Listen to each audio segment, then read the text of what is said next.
오늘 새벽에 우려하던 일이 일어났습니다. 헌트릭스의 골든이 알렉스 워렌의 오디너리에 밀려 빌보드 핫백 1위에서 2위로 한 계단 내려앉았습니다. 이 같은 결과의 배경엔 좋게 말해서 알렉스 워렌의 전략, 나쁘게 말하자면 꼼수가 숨어 있었는데요. 오늘 영상은 이와 관련한 백스토리와 이 두 곡이 1, 2위 순위 다툼에 끼어들어 1위 자리를 넘보고 있는 또 다른 노래에 대한 이야기입니다. 이 같은 순위는 턱 오브 더 차트나 차트 프레딕션 등의 순위 예측 사이트에서 예상한 것과 같은 결과인데요. 저도 이 오디너리라는 곡을 좋아하고 평소에 즐겨 듣고 있긴 합니다. 처음 몇 번 들었을 때는 뭐 이런 늘어지는 곡이 1위야 싶었는데 계속 듣다 보니 좋아지는 것이 말 그대로 리스너의 훈련이 필요한 곡이긴 하더라고요. 그런 알렉스 워렌이 컨트리 음악계의 슈퍼스타 루크 컴즈와 미국 시카고의 본거지 룰라팔루자에서의 라이브 음원을 8월 5일에 추가로 발매하면서 루크 컴즈 팬덤의 화력이 오디너리의 순위 상승에 절대적인 힘을 보탠 것으로 보입니다.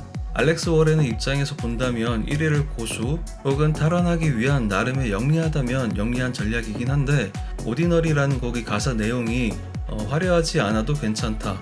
진짜 중요한 것은 진솔한 감정과 서로의 존재 그 자체이다. 라는 메시지를 던지고 있는 곡인 만큼 어딘가 그 곡이 전하고자 하는 내용과는 반대되는 1위에 집착하는 행보를 보이고 있기에 현지에서도 약간의 잡음이 있는 것 같습니다.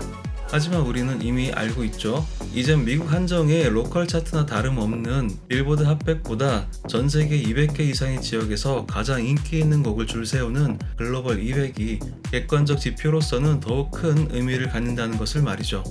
다만 1958년부터 집계를 시작한 빌보드 핫백에 비해 글로벌 200은 2020년 9월에 신설되어 역사가 짧다 보니 그 상징성에서 밀리는 경향이 있기는 합니다. 그래도 시간이 지나면 지날수록 대세는 글로벌 200으로 기울게 될 것이 자명해 보입니다. 그래서 이 글로벌 차트 200을 들여다보자면 표에서 보시는 것과 같이 여전히 골든이 1위를 지켜내고 있는데요.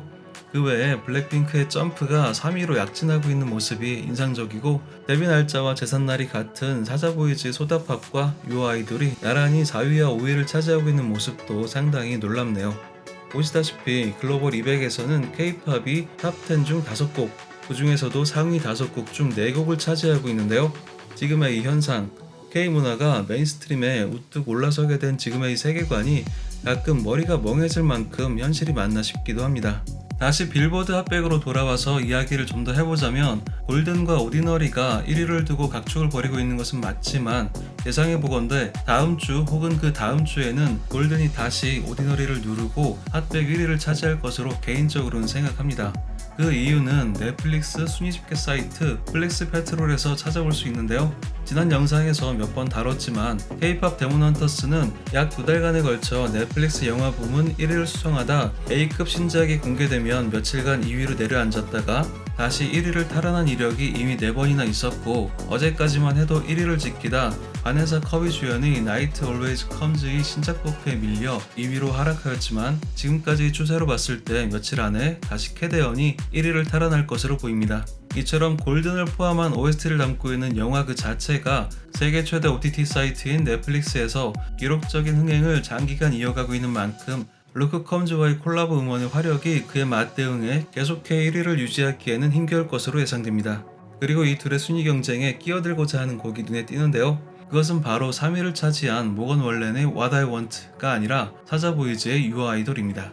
왜 3위 곡이 아니라 4위 곡이 언급되었는가 하면 모건 월렌의 What I Want는 물론 좋은 곡이지만 발매된 지 이미 3개월이 지났고 발매 첫 주에 1위로 데뷔했다가 순위가 점차 떨어지고 있는 중인데 사자보이즈의 You 아이돌은 지금 상승세를 타고 있는 곡이라는 점 때문인데요. 개인적으로는 소다팝이 더 취향이라 이번 주에 처음으로 10위권에 진입한 소다팝을 더 응원하고 있긴 하지만 헌트릭스와 사자보이즈의 2회차 홈문 대결을 빠른 시일 내에 다시 보려면 You 아이돌이 더 힘을 내서 빌보드 핫백에서 더 높은 순위에 오를 수 있기를 응원하고 또 바라봅니다.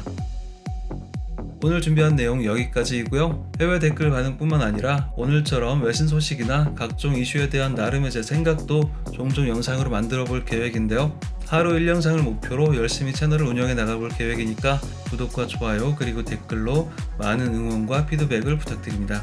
그럼 다음 영상에서 다시 만나요. 안녕.